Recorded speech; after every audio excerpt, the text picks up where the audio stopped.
ഓം നമോ ഭഗവതേ വാസുദേവായ. ശ്രീ വിഷ്ണു സഹസ്രനാമ സ്തോത്രം, നാമം 6. ഓം ഭൂതഭൃതേ നമഃ.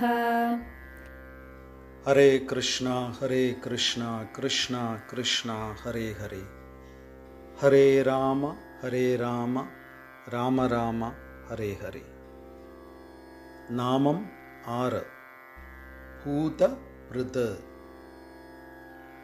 ഭൂതം എന്നാൽ സൃഷ്ടിക്കപ്പെട്ടവ എന്നർത്ഥം. ഭൃത് എന്നാൽ ഭരിക്കുന്നവൻ, പരിപോഷിപ്പിക്കുന്നവൻ എന്നൊക്കെയാണ് അർത്ഥം. ഈ പ്രപഞ്ചത്തിൽ കാണുന്ന ചെറുതും വലുതുമായ സകലതിനെയും സൃഷ്ടിച്ച് തൻ്റെ ചൈതന്യത്താൽ ഭഗവാൻ സംരക്ഷിക്കുന്നു. അതുകൊണ്ട് ഭഗവാന് ഭൂതഭൃത്ത് എന്ന നാമധേയം കൈവന്നു. ഭഗവത് കൃപയില്ലെങ്കിൽ ആർക്കും ഒന്നും തന്നെ ചെയ്യുവാൻ സാധ്യമല്ല. ഉദാഹരണത്തിന് നമ്മുടെ തന്നെ ശരീരം എടുക്കാം. മനുഷ്യ ശരീരത്തിലെ എല്ലാ പ്രവർത്തനവും നടക്കുന്നത് ഭഗവാൻ അന്തര്യാമിയായി അതിൽ നിലനിൽക്കുന്നത് കൊണ്ടാണ്. ശ്വാസോച്ഛ്വാസവും രക്തസഞ്ചാരവും ദഹനവും ധാതുപുഷ്ടിയും വിസർജനവും തുടങ്ങി ശരീരത്തിനുള്ളിൽ നടക്കുന്ന എല്ലാ പ്രവർത്തനങ്ങളും ഭഗവത് കൃപ കൊണ്ടാണ് സാധ്യമാകുന്നത്.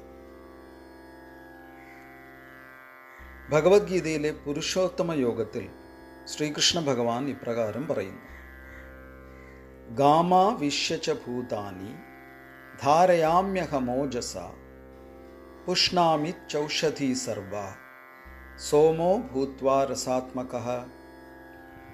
അർത്ഥം: ഞാൻ ഓരോ ഗ്രഹത്തിലും ഉൾപ്പൂകി അവയെ എൻ്റെ ശക്തി കൊണ്ട് ഭ്രമണപഥത്തിൽ നിലനിർത്തുന്നു. ഞാൻ തന്നെ ചന്ദ്രനായി തീർന്ന് എല്ലാ സസ്യങ്ങൾക്കും ജീവരസം പകരുന്നു. ലോകം മുഴുവൻ പ്രകാശിപ്പിക്കുന്ന സൂര്യൻ്റെ തേജസ്സും ചന്ദ്രനിലെയും അഗ്നിയിലെയും തേജസ്സും എല്ലാം ഭഗവാനിൽ നിന്നാണ് വരുന്നത്. ഭഗവത് കൃപയില്ലെങ്കിൽ ഈ ലോകത്തിൽ ഒരു വസ്തു പോലും ചലിക്കുകയോ നിലനിൽക്കുകയോ ചെയ്യില്ല. ബൃഹദാരണ്യകോപനിഷത്തിൽ ഇപ്രകാരം പറയുന്നു: സവാ അയമാത്മാ സർവേഷാം ഭൂതാനാം അധിപതി സർവേഷാം ഭൂതാനാം രാജ. അർത്ഥം: ഈ പരമാത്മാവ് എല്ലാ ഭൂതങ്ങളുടെയും അധിപതിയും രാജാവുമാകുന്നു.